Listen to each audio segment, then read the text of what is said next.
ورنہ تو وہ اٹھ کر کسی بھی مسلمان ملک میں گھس سکتے ہیں، کسی مسلمان کے ساتھ زیادتی کر سکتے ہیں. ایسا نہیں ہے، یہ آپ کو سمجھنے کی ضرورت ہے. یہ پیورلی اس لینڈ کا، زمین کا تنازع ہے. اس تنازع کی دوسری طرف جو لوگ ہیں جو اس زمین کے تنازع میں، وہ کیوں کر مسلمان ہیں، اسی لیے آپ ان کے لیے جذبات آپ کے دکھتے ہیں. یہ چیز آپ کو سمجھنے کی ضرورت ہے. یہ دو مذاہب کی جنگ نہیں، یہ زمین کی جنگ ہے. ٹھیک ہے. اور وہ آپ کے لیے مذہب کی جنگ اس لیے بن جاتی ہے بینگ اے مسلمان، کیونکہ جو ایک فریق ہے وہ مسلمان ہے.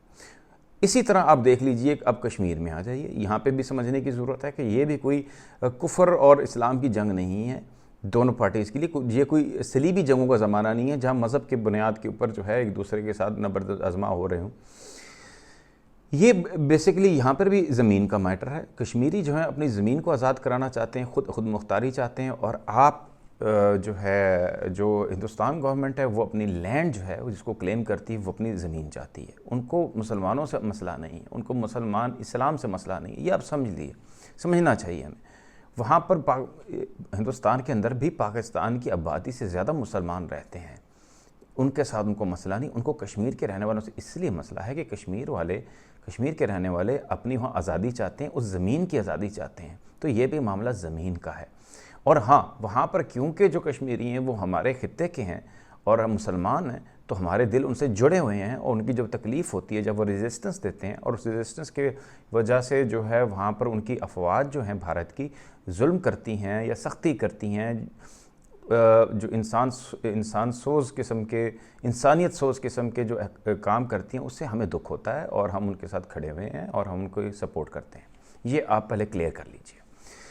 اب دوسری چیز ہے کہ یہ تو آپ کو بیک گراؤنڈ ہو گیا، ریئلٹی چیک ہو گیا، سامنے حقائق سامنے آ گئے. اب کرنا کیا چاہیے جی؟ کیونکہ being a Muslim, being a Pakistani, اگر آپ ان دونوں کانفلکٹس کے ساتھ جڑے ہوئے ہیں تو اس کا سولوشن بھی مذہبی ہونا چاہیے. ورنہ جو اور بھی طریقے ہیں، ایک پولیٹیکل فلاسافیکل وغیرہ نہیں، کیونکہ آپ کا پیورلی اس کنسرن جو ہے، اسے جو رشتہ ہے وہ مذہب کا ہے ان دونوں کانفلکٹ سے بنیادی طور پر. اور یہی ہمیں پڑھایا گیا اور یہی ہم سمجھتے ہیں. تو پھر مسئلہ بھی، سولوشن بھی مذہبی ہونا چاہیے. تو پھر مذہب میں دیکھا جائے کہ ایسی صورتحال میں کیا ہوا. تاریخ پہ نظر ڈالتی ہیں کہ مکہ میں جب مسلمانوں کے اوپر ظلم اور بربریت ایک حد سے بڑھ گئے تھے تو کیا ہوا تھا؟ اس وقت یہی ہوا تھا کہ پھر ہجرت ہوئی تھی.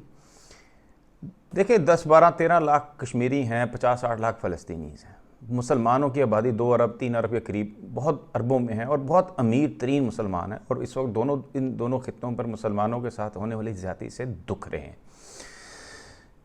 تو ہجرت جو ہم ہوئی تھی ہماری، اس ہجرت سے اگر ہم سبق سیکھیں تو ہمیں چاہیے کہ ہم اپنے وہاں پر یہی ہوا تھا کہ مکہ سے جو مسلمان ہجرت کر کے مدینہ آ گئے تھے، اور مدینہ کے جو مسلمان انصار تھے انہوں نے اپنی آدھی جائیداد، اپنا آدھا گھر ان کو دے دیا تھا اور ان کو بچا لیا تھا اس ظلم اور بربریت سے. تو سبق یہی ملتا ہے کہ کشمیر ہو یا فلسطین ہو، مسلمانوں کو وہاں پر جو مظالم مسلمان بھائیوں کے ساتھ ہو رہے ہیں ان کے لیے اپنے گھر کھول دینے چاہیے.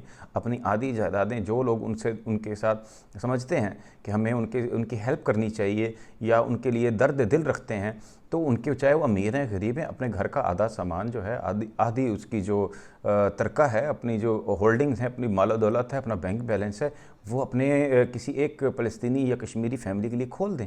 اور مسلمانوں کی کمی نہیں ہے دنیا بھر میں، اربوں میں جیسے میں نے عرض کیا مسلمان موجود ہیں اور بہت ہی امیر ترین لوگ موجود ہیں. پھر زمین کی بھی کمی نہیں ہے. آپ سعودیہ دیکھ لیجئے، اور سعودیہ خاص اس کے لیے میں بات اس لیے کر رہا ہوں سعودیہ کی کہ انہوں نے بھی اسرائیل کو تسلیم نہیں کیا. اس کا مطلب یہ ہے کہ وہ بھی بہت جڑے ہوئے ہیں جذباتی مذہبی جذبات کے ساتھ، اور درد سمجھتے ہیں فلسطینیوں کا. اور امیر ترین ملک ہے اور ان کے پاس زمین بھی بہت ہے، تو وہ تو بڑے آسانی سے 30-40 لاکھ تو کوئی آبادی نہیں ہوتی. ان میں سے بہت بڑا حصہ وہاں پہ کالونیز بنا کر ان کو کاروبار سیٹ کر کے دے سکتے ہیں، وہاں پر ان کو بسا سکتے ہیں. اور جب فلسطینی جو ہیں وہ باہر جا کر ایک اچھی زندگی گزاریں، ظلم اور چھوڑ دیں وہ زمینیں.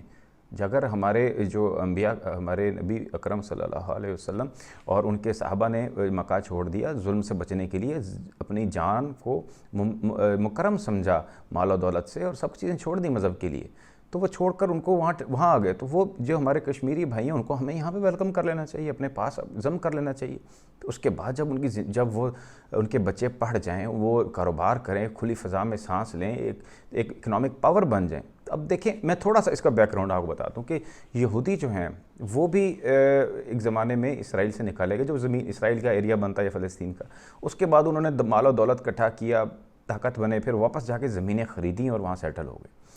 تو ہم یہی ایسا کیوں نہیں کر سکتے کہ ہم اپنے فلسطینی اور کشمیری بھائیوں کو مسلمان علاقوں کے اندر ضم کر لیں، ان کو اپرچونٹیز دیں، تعلیم کی، ان کو بزنس کی، اور وہ جب ایک پاور بن جائیں، ایک اکنامک سپر پاور بن جائیں، اور پھر وہ جا کر ان کے وہاں پر جائیں، واپس اپنے علاقوں میں جائیں اور منہ مانگے قیمت پہ وہ زمینیں خرید کر ان کے منہ پر ماریں، پیسے ماریں، اور وہ خرید کر وہاں پر اپنا اسی طرح وہی والا فارمولہ جو ہے یوز والا جو ہے وہ وہاں پر دوبارہ دہرائیں۔ اس وقت ان کو طاقت بھی ہوگی اور ان کے پاس دولت بھی ہوگی، اور ان دا مین وائل وہ ترقی بھی کر پائیں گے۔ ورنہ تاریخ بتاتی ہے کہ پچھلے ایک صدی پہ آپ نظر ڈالیں تو یا 50-60 ایئرز پہ آپ نظر ڈالیں تو کیا ہو رہا ہے، جتنی بھی مسلح جد و جہد ہو رہی ہے یا ڈپلومیٹک سطح پہ ہو رہی ہے، یہ ایک قسم کا ایک سرکویشیس سرکل ہے، اس کا کوئی رزلٹ نہیں نکل رہا، اور دن بہ دن ان کی زندگی تلخ ہوتی جا رہی ہے، چاہے وہ کشمیر ہے چاہے فلسطین ہے۔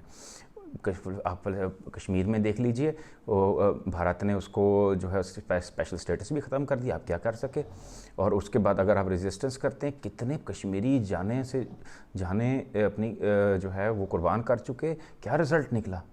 کوئی اچھا فی الحال تو ایسا نہیں نکلا۔ اگر اگلے 50-60 سال ہم نے یہی کرنا ہے تو اس سے تو بہتر ہی ہے، جیسے میں نے آپ کو سجیشن دیا، میرا ایک سجیشن ہے تمام ان لوگوں کے لیے جو درد دل رکھتے ہیں اور جن کے دل جو ہیں کشمیریوں اور فلسطینیوں کے لیے دکھے ہوئے ہیں، کہ آپ سامنے آئیں، باہر آئیں اور ان کے لیے اپنے گھروں کو کھول دیں، اپنی جائیدادوں کو نصف جیسے ہم سنت پہ چلتے ہوئے انصار کے، ان کو ویلکم کریں اور ان کو اپرچونٹی دیں، ان کو آپشن دیں کہ آپ وہ چھوڑ کر ظلم اور بربریت کو، اس زمینوں کو میں کیا رکھا ہے، آپ یہاں پر آئیں، ہم آپ کو ٹھہراتے ہیں، آپ کو جو ہے مال جو ہے گھر بھی دیں گے، آپ کو کاروبار بھی دیں گے، بچوں کو پڑھنے کے لیے یونیورسٹی میں جگہ بھی دیں گے، اور پوری آپ مسلمان ورلڈ بھرا پڑا ہے امیروں کا، عمرہ کا، بار بار دہرانے کی بات نہیں، میرا میسیج امید ہے کہ کلیئر ہو گیا ہوگا، پہنچ چکا ہوگا۔ تو اس طرف سوچنے کی ضرورت ہے، اس طرف تحریک چلانے کی ضرورت ہے کہ ہمیں محض زمین اور جگہوں کے پیچھے اپنی نسلیں برباد کرنے کے لیے، قتل کرنے اور ان کے ساتھ ظلم اور بربریت بار بار سہنے کی ضرورت نہیں ہے۔ ہمیں میسیج تو یہی ملتا ہے جتنا میں سمجھا ہوں تاریخ سے، کہ آپ وہاں سے جو ظلم اور بربریت کے وقت سے اپنے آپ کو نکال لیجئے، اور پھر جا کر طاقت بنیے، ترقی کیجئے، اسٹرانگ ہوئیے، اور پھر جا کر جو چیز آپ کی ہے اس کو دوبارہ حاصل کر لیجئے۔ بہرحال جی یہ سلوشن ہے، اس طرف دیکھنا چاہیے، اس طرف غور کرنا چاہیے، اس پہ بحث ہونی چاہیے۔ یہ میرا ایک تھیسس ہے، میرا ایک آئیڈیا ہے، میں غلط بھی ہو سکتا ہوں، اور یہ میرا انالیسس ہے اور میرا سجیشن ہے۔ فیڈ بیک ضرور دیجیے گا، اور کمنٹس بھی کیجیے گا، اور آپ کے جو فیڈ بیک ہمیشہ بڑا یوزفل ہوتا ہے۔ اگر آپ کو میرا وی لاگ چینل اچھا لگا تو پلیز سبسکرائب کیجیے گا، بیل آئیکن پریس کر دیجیے گا تاکہ آپ انفارم رہیں نئے وی لاگ سے۔ سید ذیشان حیدر کو بریزنٹ ٹروتھ سے اجازت دیجیے۔ خدا حافظ۔